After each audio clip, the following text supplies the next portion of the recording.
Yo, what's up, guys? This is Why Not Be Reckless, aka Why Not Be Casting, one of HCS commentators, analysts, and grassroots content creators, and we have another HCS report for you, where today we are talking about Atlanta pools. That's right, pools are locked, and we know who's going to be matching up, and now we need to find out who, which, whom, where is the pool of death.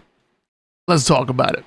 All right, guys, we're going to literally go over each and every single one of these pools and every one of the teams that are on there. We'll read off the rosters and kind of talk about some things that make them special. Starting off in Pool A, FaZe, Frosty, Renegade, Raw 2, and Snakebite. And I wanted to talk about things that make this team special, but they're really not. You know, they're kind of okay. You know, they're all right, I guess.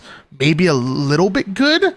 You know, they may have won London and definitely looked like one of the most dominant teams there, looking like they were back. Sure, maybe. Renegade definitely looked like the best player in Halo out in London. I don't know if it was the food that got to him or something. I don't know what it was. Maybe he was just feeling London, but maybe it was Renegade looking like the best player in the world, absolutely doing his thing. Snakebite being the absolute all-around player that he is. When we talk about all-around players, I promise you, you should be looking at Snakebite, which, by the way, I matched against him yesterday. I won a nasty piv against him.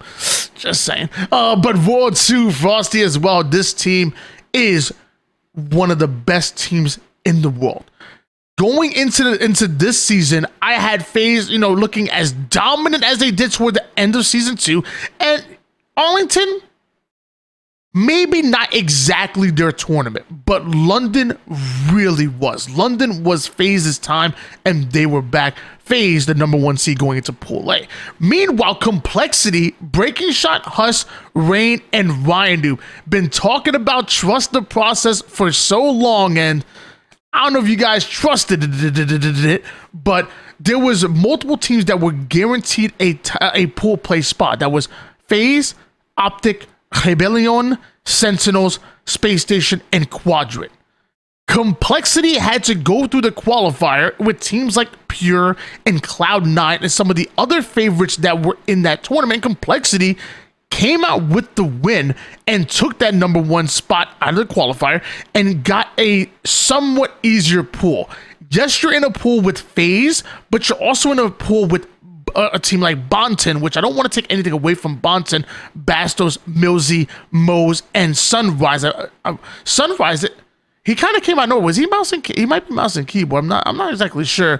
But obviously, Mo's have been there, done that player. He's not going to team with scrubs whatsoever. He's on a team with a team that he feels like he can win with. If they would have got second place, they would have been in the same pool as Optic, which you could arguably say may be as dangerous as a FaZe. But they also would have been in a pool with the Into the Breach as well, which is one team you don't want to see. There's nothing wrong with giving yourself an easier road going into a pool play to better set you up for bracket play. Complexity ultimately winning the qualifier may have solidified them a second place spot going into bracket play, which could be the difference of making it through the winner's bracket, making it through the loser's bracket, or if you get last place, not making it at all. Seeding is important. Complexity winning that qualifier was huge. Guess we got to find out if you guys trust the process. Bonton in there, like we kind of said. We know of Mose. I've been hearing about Sunrise a little bit. I've seen Millsy in matchmaking myself, so I know how decent this squad is. But when we look at some of the other teams in pool play, they got a lot more to prove than some of the other squads. Not to say that they can't. Going into Pool B, you have Optic Gaming, who as of right now has been the most consistent team in North America, maybe the most consistent team in the entire world. Like, from Arlington to London, there was huge swap around. You had Into the Breach, who had an amazing Arlington, but kind of an abysmal London run. You have FaZe, who went from a pretty bad Arlington to an amazing London run. There was a lot of switching around that happened, but I feel like the most consistent team, Rebellion close, but the most consistent team was Optic Gaming with back-to-back grand finals. Optic Gaming looking very good. But now the question now becomes like, are you just consistently going to get second place, or are you going to win? Dead Zone, Formal, Lucid, and Trippy going into FaZe's house, going into Atlanta, and looking to get their first win of the season. Meanwhile, Into the Breach, which we kind of alluded to, Jimbo, Mighty, Chick, and Wootum definitely left a lot on the table over at London. And after having a very good Arlington, well, you know what, damn right, great Arlington for Into the Breach, London just wasn't that kind to them. Top 16, you know, not what you wanted to see out of Into the Breach, which was a team that was seemingly moving in the right direction. Into the Breach coming into Pool B with a lot that they want to prove, and they may be able to do it because although Pure have been not only looking like an exciting team, but looking like a legitimate contending team, Cherished, Druck, Last Shot, and Taulik. We kept talking about the duo of Druck and Taulik, or excuse me, Taulik, I apologize, looking for this new roster after Soul Snipe obviously headed out to Shopify Rebellion, and they ultimately dropped Manny as well. Last Shot was a huge pickup for them, and I thought Collect was going to be, you know, just as big, but they decided to go a different route, and just lots of up and downs that were going in with it. Cherish just come in. Cherish has played lights out. Pure have played so much better than we saw in the beginning of the season. And Pure, although I will say beatable, Into the Breach can beat them. Optic definitely will be the favorites in that matchup. Pure are a threat. If you think of the definition of a wild card, of a team that you just don't want to play because you don't know what to expect, you can come in the favorites, it doesn't freaking matter. It has to be Pure. I feel like I'm more questioning whether Druck's gonna be at another land in North America, because so far he hasn't been able to get to North America since the end of season 1. I'm more worried about Druck being on the roster going into this event than I am of Pure not having the ability to beat out a team like Into the Breach, having a chance to beat out a team like Optic because they literally are that good. I'm more worried if Druck's gonna be there or not. That leads us to eventually pool number C. Cut that out. Pool C. Shopify Rebellion coming in as your top seed in this pool, but it is a competitive one. You got Cycle, Mental, Soul Snipe, and Suppressed. Man, has this team been freaking good. Well, I mean, a great offseason leading up until the first tournament of the season, you know, the first land of the season, Arlington. They come up with a top 4 finish. You know, obviously got 3-0'd by FaZe in the first matchup of Championship Sunday, but only 3 other teams made it to Championship Sunday. They went out and won one of the Open Series events, which had some of the top teams playing. They came into London. They 3-0'd SSG at one point. They were looking so good and got a top 3 in London, and you think Shopify Rebellion are freaking on one, man. They just play great Halo. They play great, efficient, fast Halo.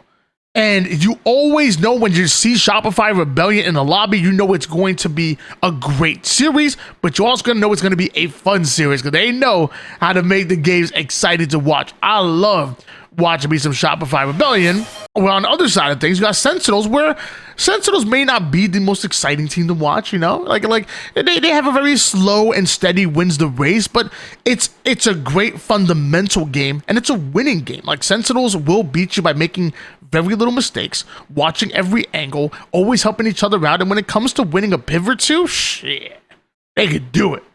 Their precision is one. Now, again, I keep saying not only one of the best young Slayers in the league, but one of the best Slayers in the league, period. The man came from Gears of War over to Halo, and just like Mental, by the way, and just hasn't skipped a beat. Sentinels, great team. These two in the same pool is crazy. And then when you add Cloud9 to the mix, things get even crazier because Cloud9 have been consistently a good team. They left a little bit on the table during the qualifier. You know, we saw back-to-back 3-0s, which we didn't want to see, but let's not forget Cloud9 still made it to that top 3, still made it to that position to compete and make it and win that qualifier. They put themselves in that position.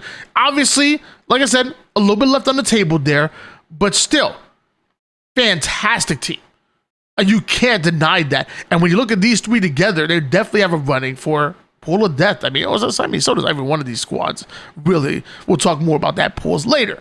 Pool D, Space Station Gaming, Quadrant, Incognito, Bound, Eco, Legend, and Stellar making up SSG.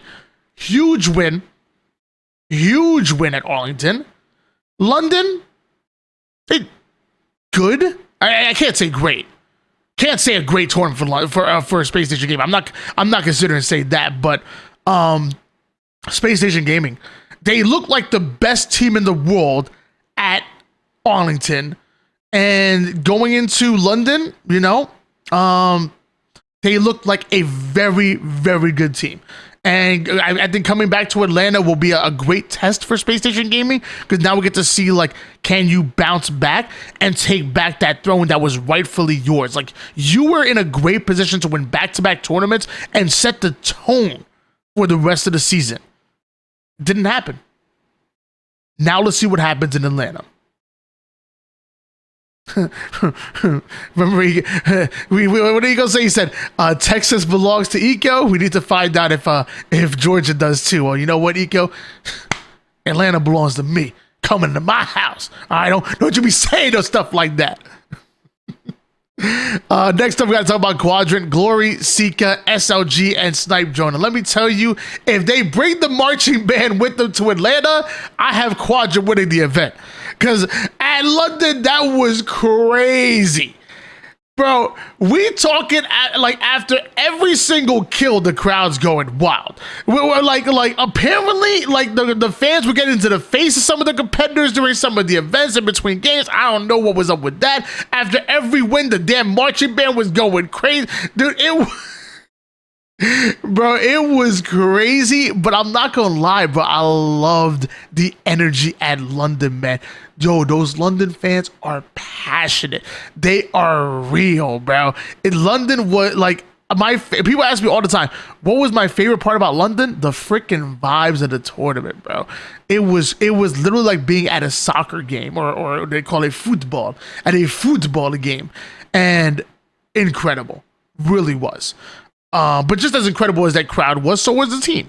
Glory was brought to this squad for a reason. He's a playmaker. Sika, one of the more underrated players in the league. SLG, power weapon extraordinaire and a great mind for the game. Snipe Drone wins pivs and really puts this team together. Snipe Drone will slay out when you need to, especially in Team Slayer. Quadrant, very good team, very capable of getting out of this pool in second place. Well, hey, maybe even beating SSG. I ain't gonna be disrespectful, but SSG are the favorites. Quadrant can beat them, and would be crazy to see something like that. Quadrant beating the player that left them to go to SSG would be kind of crazy, but we'll see what happens there, because he's still got to go through SSG. He's got to go through Incognito, who, again, amazing team. Once I saw this squad put together, I looked at them, I said, yo, out of all of those Incognitos and still deciding rosters that they were trying to put together, those free agent rosters, this one to me just kind of popped out as one of my favorites. I feel like this can work. I say it all the time. Descendant, Collect, Manny are just like three players that I feel like can just go off at any given moment and really are three X factors. And then King Nick, with the consistency that he's bringing, the dude is flying ever since Bandits came into play, and he's just been so damn good. Great feel for the game, great player to not only back up his teammates but also know when to flank and when not. Incognito, real deal. And I think Pool D honestly is given a run for the money when it comes to Pool of Death. Guys, if you're watching on the Twitch, if you're watching on the YouTube, before I give you my thoughts, I'm gonna be unbiased as possible. Let me know in the comments down below right now, which one do you think is the Pool of Death? Is it Pool A, Phase, Complexity, Bonten? Pool B, Optic, Into the Breach, Pure? Pool C, Rebellion, Sentinels, Cloud9? Or Pool D, Space Station Gaming, Quadrant, and Incognito? I'm trying to be unbiased, give you guys a chance to put it down in the chat if you're watching live on Twitch. If you're watching on YouTube, let me know right now before I give you my thoughts. But I'm going to give you my thoughts right now, and clearly, the Pool of Death is Pool A and Pool C. Come on now. Come on now. When we talk about a pool of death, it's not just what's top heavy.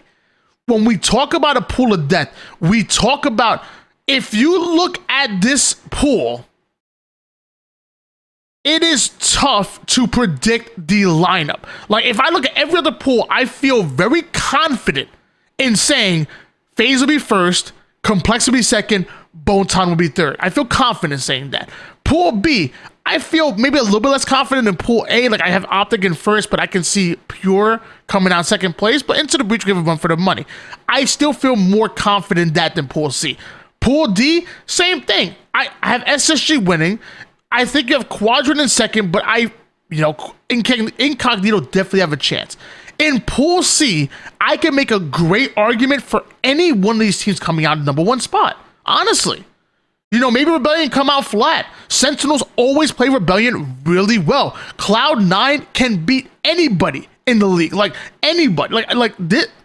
Pool C, to me, is my pool of death because I feel like it's the hardest out of all the four to predict what's going to happen from 1 to 3. And that's in my opinion.